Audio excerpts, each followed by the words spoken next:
give me a lot of bacon and eggs. What I said was, give me all the bacon and eggs you have. Hey guys, welcome back to the channel. On today's video, I'm working on the 2008 Pontiac Vibe. Right now, I have the Pontiac Vibes on ramps because today I'm going to change out the manual transmission fluid. Now, this vehicle has 160,000 miles, and I'm not sure if the previous owner ever changed out the fluid. So in today's video, I'm going to change it out. So this is definitely going to be a how-to video. Now, for these Pontiac Vibes and the Toyota Matrix, you need to be really careful on what fluid you're going to add to that manual transmission. These manual transmissions have these synchros that are basically made out of soft metal such as brass, and depending on which gear oil or which transmission fluid you add in, it can really damage those synchros. So basically for this vehicle, and also if you guys remember my blue XJ, that manual transmission also had the same issue where you have to be really careful with the fluid that you add into that manual transmission, because once again, the synchros on those transmission and this transmission is made out of brass, I believe, or is a yellow metal like copper or brass. Using any gear oil or transmission fluid that is a GL5 base is really dangerous because it damaged that synchros. It basically chews up the metal, eventually causing internal damage. So on this Pontiac Vibe, I'm going to be using Redline MT90, which is basically, I believe, is a 75 W90 viscosity. And the awesome thing about this, if you read it right here, this is a GL4 high performance lubrication for manual transmission and transaxles, which this one is a transaxle. GL5 is different. As I mentioned, GL5, which is the most common gear oil transmission fluid out there. GL5 will eat away on soft yellow metal such as brass and copper and stuff like that. So do not use GL5 because you will damage the synchros. This is the same fluid that I used for that blue XJ that had the manual transmission. I believe it was the AX5 or the AX15 manual transmission that Chrysler put on those XJs. And another thing you want to keep in mind that this fluid is kind of pricey. You're gonna need two quarts to fill up this manual transmission, and one quart costs about $25, so about 50 bucks in total just in fluids. So just keep that in mind, but I definitely recommend this one because it's cheaper buying expensive fluid than it is replacing a manual transmission. So that being said, let's get started. Alright, before we drain the fluid, we want to make sure that we can fill it. So we're going to remove the fill plug, which is right here. This is a 24 millimeter, I believe. You can use a big wrench or a socket and ratchet to remove this bolt right here. And keep in mind that if this bolt right here has a label that says, let me see if I can read it. It says, it says read owner's manual before refilling. So that's how you know this is the fill plug. It should have a label from the factory that says, please read manual before refilling right here. It's kind of upside down, so it's hard to read it, but it's right here. And I believe also the drain plug, it should be the exact same size with the exact same label on the bolt head.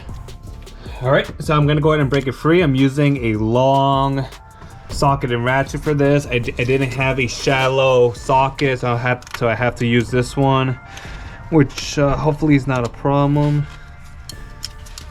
It's all about leverage for this.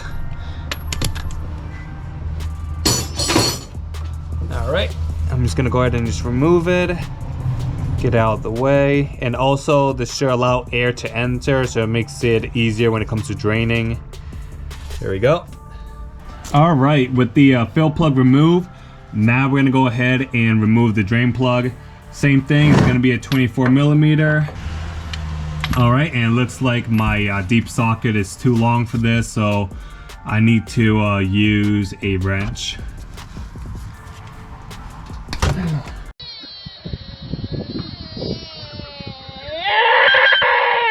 So to break it loose, I use a wrench. I only had standard wrenches, so I use a 15/16 for that, and it should be fine.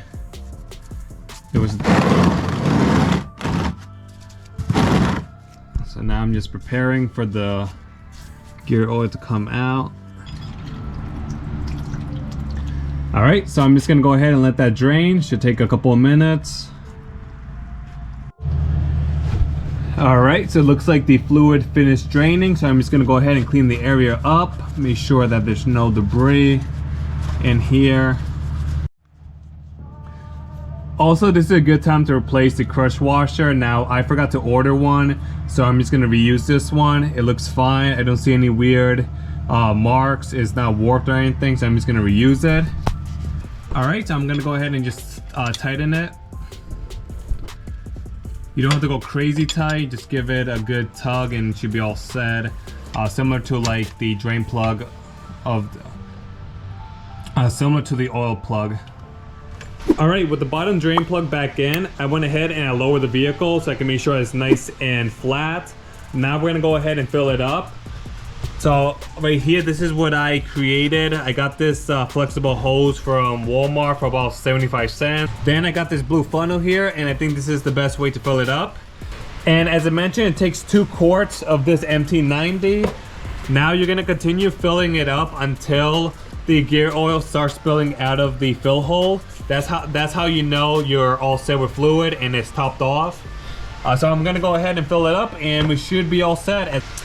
Now you wanna make sure that your vehicle is flat on the ground so you have an accurate reading when the fluid starts spilling out of that fill hole.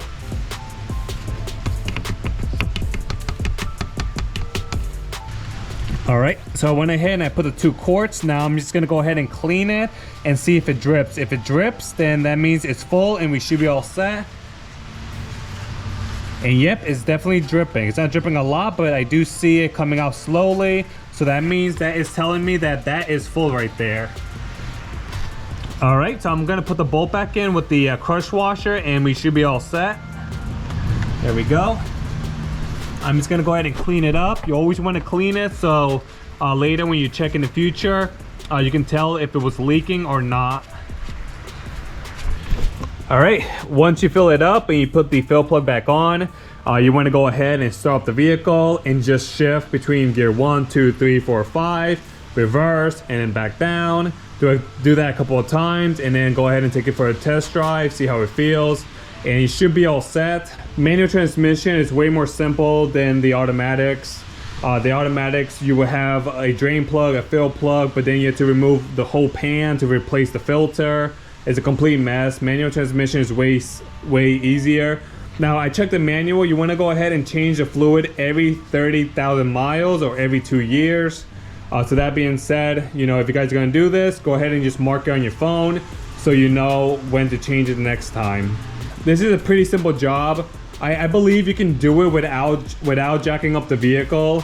I just put it on ramps to make it easier because I have a long wrench, so I want to make sure I had enough room to swing it. But I believe you could definitely do it without ever lifting the vehicle. So that being said, I'm gonna end the video here. Don't forget to give me a thumbs up. Don't forget to leave a comment if you like it. Any criticism, go ahead and put it down in the comment section below. And as always guys, stay safe, have fun, see ya, bye bye.